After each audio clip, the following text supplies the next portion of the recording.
Can you guys introduce Mommy? Spill the beans with Dr. Jill. Hi, everyone. Thank you so much for tuning in today for today's episode of Spill the Beans with Dr. Jill. I have a special guest with me. I know that I say that for every one of my guests, but this guest is connected to me in a kindred way because of the connection that we have from Southern Connecticut State University and the Women and Gender Studies program. Let me open up the platform so she may introduce herself. Hello, everyone. Thank you, Dr. Jill, for that loving introduction. My name is Gabby Ferrell, and I am the founder of GF Tutors, which is a tutoring and mentorship service for elementary schoolers all the way to college students. I'm also the founder of Flow Essence, which is primarily a yoga studio, but also just an alternative holistic service featuring sound bowl healings, Reiki, and all these amazing things. And last but not least, I am an adjunct professor in the Department of Journalism at Southern Connecticut State University, formerly a graduate assistant in the Women's and Gender Studies Department, where I met the lovely Dr. Jill. And I am super excited to be here today.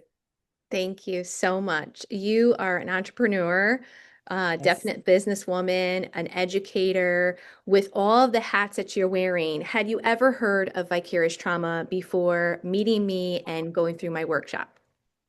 Truthfully, I have not. I did not hear about vicarious trauma before then, which is part of the reason why it was such an impactful um, session to be in. Not only as kindred in the struggle, but just for my own personal life, I was like, wow, this put a phrase to something that I've been very cognizant of emotionally and energetically for so many years of my life. And it's stuck with me ever since. Wonderful. So we did the workshop as part of the Women and Gender Studies conference. I was virtual and I did Yes. our presentation where I wasn't able to see the participants. I kind of presented and then stay connected afterwards. What was something that resonated with you? What was one of your takeaways, and how do you apply that to your students or your clients? Sure. So I think for me, if I'm being transparent, simply just the influence that naming vicarious trauma had on me, to know it as something that you take on mentally, energetically, even if it's in the back of your head, still to this day rings true for me and resonates with me in such deep ways. Something that I thought about was just because we were at Southern at the time, doing that conference was how that shows up for me on that campus. We deal with such a gorgeous demographic of students and all these beautiful paths and walks of life that they live. And they oftentimes bring that into the classroom or bring that into a program or a club or an event where you get to connect with the student. And it made me reflect on myself as an employee of the university, like, what am I doing to properly care for myself or prep for that, right? It made the wheels start turning for that, where no, I'm not just an empath, but I need to be a responsible one at the same time because we're taking on so much that we don't realize. And it's a beautiful aspect of the job, but really just learning like, okay, how do I honor it and how do I manage it at the same time? So that was my biggest takeaway that I'm still navigating today. Yeah, one of the themes that we talked about in the workshop, because it was a women's and gender study conference, was that the research shows that women exhibit more signs and challenges with their vicarious trauma. And a lot of the participants felt, or at least said that they felt really validated in that lived experience. I know that you're a yoga expert. How are you managing your vicarious trauma these days? So definitely pouring into self. Mm. Before I even hopped on this call with you, I started off my day scrolling as soon as I woke up, and I was like, is this healthy for me? I'm I'm very still much in the journey, just like anyone, but I think it's for me become a daily choice, and that might sound cliche, but it truly is. Am I gonna spend more than 5 minutes on my phone, or am I gonna slide off of my bed onto my yoga mat, do some breathing exercises, maybe a downward dog or two, and then go on with my day? And I wound up doing that today. And I was super proud of myself because it put me in touch with myself. Hmm. And I find that it's special because we live as women, right? And those who might maybe gender nonconforming too, of we live in a society where we're either not sure of the box that we're put in, or as women we're sure of it, and we're realizing how, yes, our emotions might be more expected than the emotions of our counterparts, but we're also expected to take on a lot more than what should be acceptable for our capacity. And so I feel like tending to the self is just a form of resistance. And I'm learning little by little how to incorporate that in different unique ways that speak to me. Hmm. Before I hop on a call, before I start creating a syllabus, before I hop in the classroom, what am I doing to prep for the community that I'm about to engage with is the thing that I'm trying to figure out and just implement in different ways. It's very powerful to take time for yourself when you're serving others. And so I really appreciate you resonating with that aspect. The other thing that I'm struck with is that not only do you have an expertise in journalism, which is like the amount of information coming into you, right? Like whether it's political or mainstream, but you're also a caregiver. You yourself have so many responsibilities. What is some intersection of the work that I did with my research and any projects that you're currently working on? Sure. So the first project I'm working on is my inner self, right? Yeah, I love that.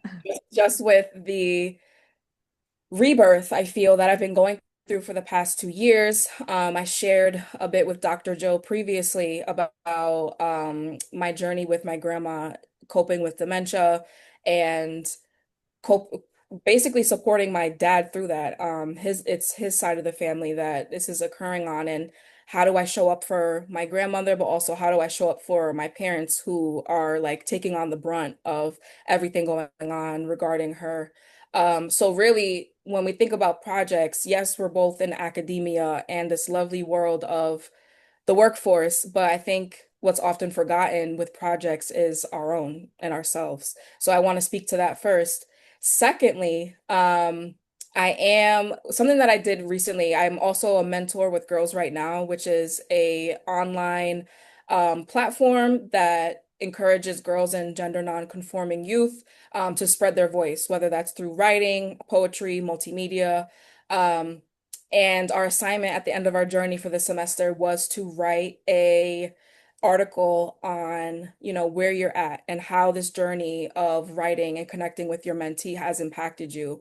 And I think vicarious trauma has played a role in that because I had a mentee who was dealing with a lot of stuff at home, and but was so passionate about her work in politics and her strive for policy and striving for social justice in such a strong way that I found myself trying to guide her in ways that were balancing between the work she was doing on the outside and on the inside. So again, it's this through line of what am I working on? Projects that are like going from the inside to the outside. So I'd say working from the internal to external. And I'm working on how to incorporate that in my next body of work to submit in my independent research. So very early stages, but that's definitely where I'm at.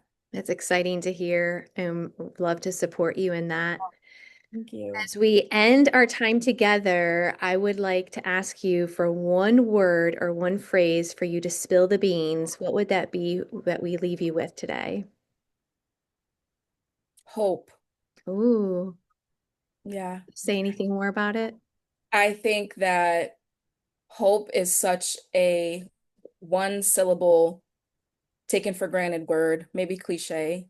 I was thinking resilience, I was thinking perseverance, but I think to hope Mhm. for better, whether you're in the social justice realm, in academia, doing yoga, mentoring, whatever you're doing, to hope that outcomes will become better, to um, persevere through vicarious trauma and learn to manage it is an act of hope. Hope is also an act of resistance. So I'd have to encapsulate everything with that. Thank you, Gabby. You leave me with a lot of hope and potential, and it's such a powerful way of being because no one can take that away from you. And so I love that you've been able to share that with us today. So Thank thank you. you again for being on Spill the Beans with Dr. Jill, and I'll be excited to release another video very soon. Thank you Yay. all. I'm excited. Bye, everyone. Hi, everyone. Thank you for joining me on Spill the Beans with Dr. Jill to discuss a conversation with Gabby. I hope that the information was helpful. I did want to give you some more background and context to vicarious trauma. The first thing is that this was really a timing video for me. I wanted to make sure that my first video launch was brought to you from someone at New England College, where I obtained my doctorate. And the second video, I really wanted to be from someone who graduated from the Women and Gender Studies program, as I did, with special thanks to Dr. Tricia Lynn, Jenny, Dr. Amenta, all of the group that helped me to get to this place. So much gratitude and a lot of owl pride. The second thing I wanted to share is that Gabby touched on this concept of hope. And it really gives me a lot of hope that we're having these conversations. A couple of things I want you to know. The first thing is that in around 1995, Dr. Figley coined this phrase, the cost of caring. What does that exactly mean? Well, the theory is that the pain, the suffering, and the fear that are experienced from others can transcend to you as the practitioner as pain, fear, and suffering because you emotionally care for that individual. And so that's the kind of the gist of the vicarious trauma theory. Vicarious trauma is also what happens to you neurological, cognitive, physical, spiritual, emotional, and psychological. It's not just one nuance. It's an element of compassion fatigue and it can lead to burnout. Again, this is where I remain very hopeful that if we continue to have these conversations and I can bring you others into the space, that we can learn how to manage your vicarious trauma for your full success and happiness.